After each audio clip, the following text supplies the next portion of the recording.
Welcome back to another I Got It Used Reviews. I'm your host, Trey Daly. I Got It Used Reviews is brought to you exclusively by Magic Box Productions. And we're changing things up a little bit. Today, we are going to be reviewing, well, we're gonna do a little bit of a car thing. If you're not into cars, that's okay. But we're gonna do that next. That's what this series is gonna be about. This car right here, it's a 1978 Corvette. It is, she's bumpy. It's pretty, but you know, 1978, that's what, 47 years ago? And it was made in June of 78, as we learned. Sorry, as much as we wanted to bring you with to pick the car up, it was on someone else's property. It wasn't a cool situation for us to be filming there. And it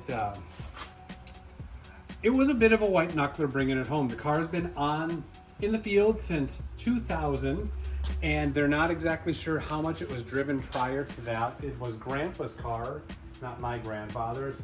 Their grandfather's, and sorry, fella passed away. Looks like he was in the middle of getting it painted, or about to get it painted. You can see the antenna's gone. All of the emblems are loose, and all the interior's out, and most of it's missing. But that's fine. We're gonna make it happen. If you take a look, it's pretty straight. There are some blotches in the fiberglass on the doors, but it's not anything to be too concerned about. Glasses, the glass is all good. The T-tops are not the glass ones. They are solid and they are in decent condition. We are having a little trouble finding the paint coat on it, but it looks like it might have been a deep, deep maroon. At first we thought it was the yellow, but that is not accurate. And if you guys are watching this and you tend to be a Corvette person, we have no idea what I'm doing. We're learning as we go, and it's gonna be fun. So, yippee-ki-yay. But let's take a quick peek at the interior. If I come around this way, it is a little rough. As you can see, gonna jump in here. Oh, and PB Blaster, man, does that stuff stink. It works good, but whoo, doggy. About 90,000 miles on the odometer, but the speedo doesn't work. The gauges work intermittently. The carpets have been taken out, and the seats don't match. Again, not too concerned about that. Our goal is to get it up and running and a reliable driver. And then we will start with all of this fun stuff in here. But if you are a Corvette person, or you think you are, right? Okay, this is a 1978 Corvette, which should mean steel floors. That's fiberglass, my dude. All the way around is fiberglass, and there is no steel. There's no steel missing, unless whoever did the work was more precise than NASA. There's no steel floors here. It looks good though. What was in the glove compartment? Nothing. This is a little strange. I mean, I understand some work had to be done, but it looks like it was re-put together by Helen Keller and Jeff Healy on a bender. It all fits in there. Great. We do have the shade that pulls out. It's going to have to be fixed and put back in. Other than that, I think we're pretty golden. Got a lot of work to do. I've got a lot of... But here's another last shot of the interior.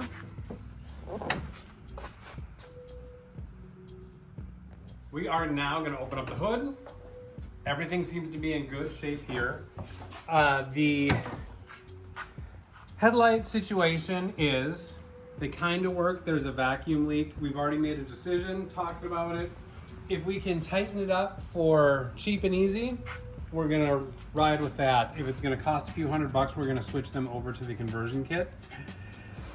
In here we have the numbers matching, not that it really matters, 350 and it does have different head cover or different valve covers on it. It's got different air cleaner. Kind of like to find the original one because I like the way that it sits and brings in the cold air. This just is going to be sucking up hot air. Not much of a fan of that.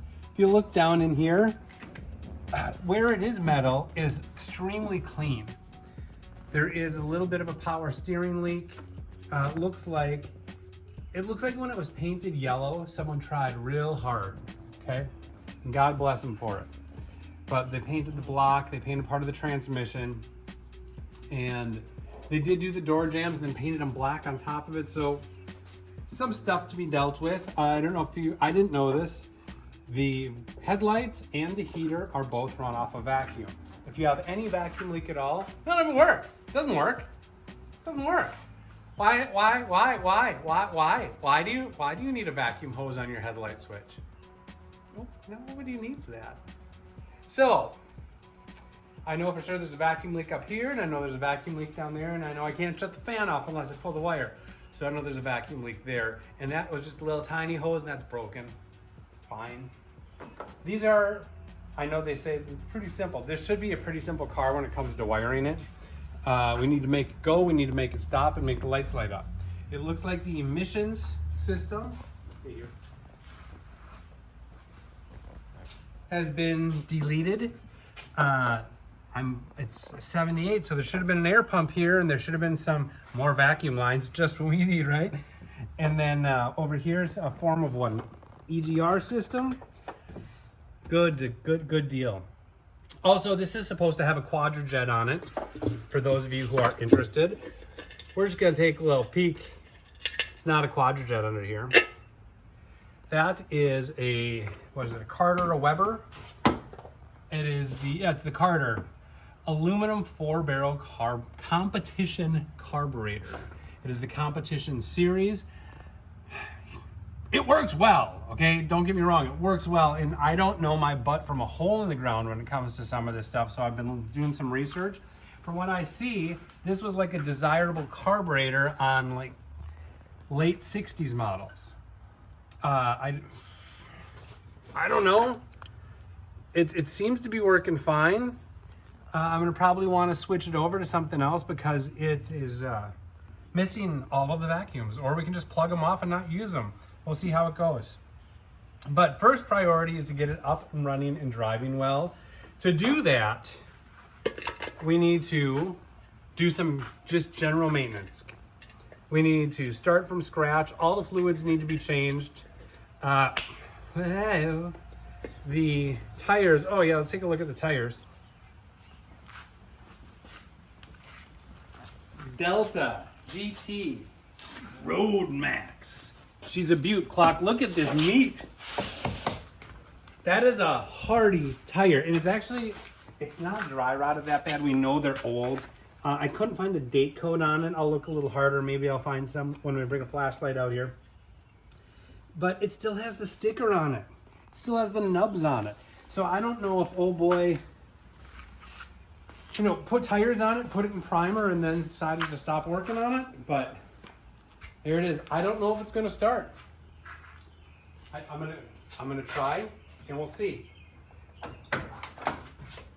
Might want to stand back. Oh, keys. Little sticks.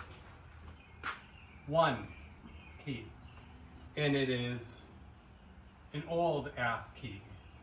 That is, I shouldn't say old. The old one would be better. This is one probably from the late 80s, early 90s. It's that weird aluminum stuff, so it feels like you could break it. Or it was one of those credit card keys. You remember when those were a hot item? You crack it out, that's what it feels like. So I need to go get keys made for this. And it sounds like it's got a little bit of a starter cry. Like it needs shims maybe. Oh yeah, it's straight pipe. That's nothing. But it's brand new exhaust straight pipe. Like it's not rusted or anything.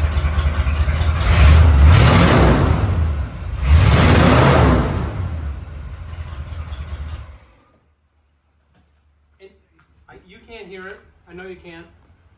Just running that little bit, there's a high-pitched vacuum whistle in here. And it's gone.